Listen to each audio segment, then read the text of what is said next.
He had one coin left, just one. It was enough to pay the tax. Or buy bread for his child. Not both. Outside his door, the village was already awake. Boots on mud. Voices low. Everyone knew what day it was.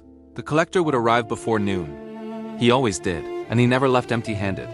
Inside the house, the fire had gone out during the night. His son was awake, sitting quietly, knees pulled to his chest. Trying not to complain about the hunger that twisted his stomach. The law was clear. Every household owed the same amount. No excuses, no delays. A bad harvest didn't matter. A sick child didn't matter. Hunger didn't matter. Miss the payment, and the punishment was immediate. Land taken. Tools seized. Sometimes worse. He stared at the coin in his palm. Cold. Heavy. Final. If he paid the tax, there would be no food today. If he bought bread, the law would come for him. This wasn't a rare dilemma. It wasn't a tragic exception, it was how life worked. Every year, families across medieval Europe faced the same impossible choice. And no matter what they decided, the outcome was always loss. This is the story of one of them. Not a hero. Not a rebel. Just a father trapped inside a system designed to leave no survivors. And this was only the beginning. The tax wasn't new. It had existed longer than anyone could remember. Passed down the same way the land was passed down, unevenly, unfairly, and without mercy. Every household owed a fixed amount each year. The number didn't change based on harvest size, weather, illness, or family size. It only changed when the Lord decided it should be higher. The logic was simple. The land belonged to the Lord. The people only lived on it. What most peasants didn't realize was that the tax wasn't designed to be paid easily. It was designed to keep them dependent. If you barely survived the year, you couldn't leave. If you owed money, you couldn't resist. If you were always one payment away from punishment, you obeyed. The collector wasn't cruel by nature. He didn't need to be. The system did the cruelty for him. He arrived with parchment and ink, names already written. Payment wasn't a conversation. It was a transaction with only one acceptable outcome. Those who paid were left alone for now. Those who didn't were marked. Once marked, everything changed. Neighbors avoided you. Helping you meant sharing your punishment. Even family hesitated. Hunger spreads faster than loyalty. The father knew this. Everyone did. That's why the coin felt heavier than metal.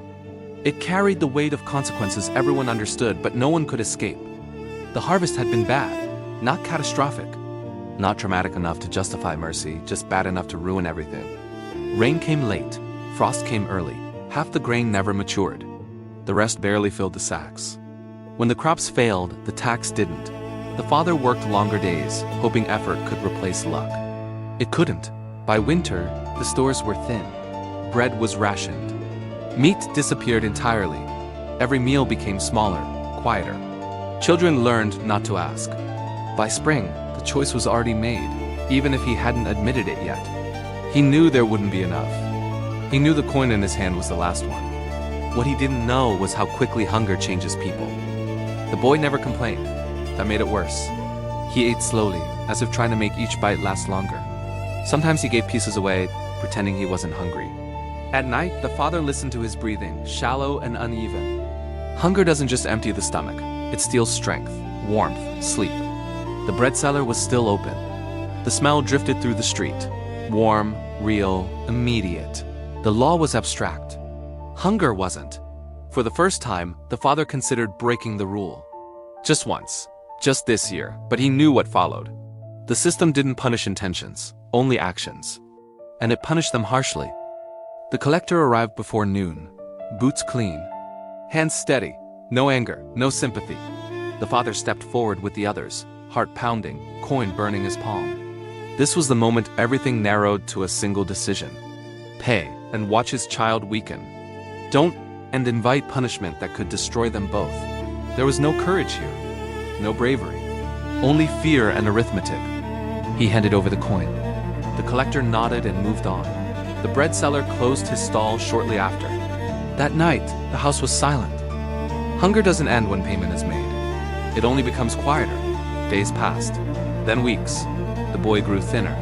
The father grew weaker. The tax was paid. The law was satisfied. The system moved on, but survival had its own rules. That year, many families didn't make it. Some lost land, some lost children.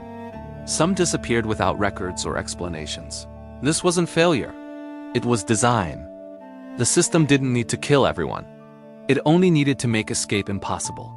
And next year, the tax would come again. If you want to understand how people survived this system, how families made impossible choices year after year, and what happened when they finally refused, subscribe. Because this story didn't end here. And neither did the debt.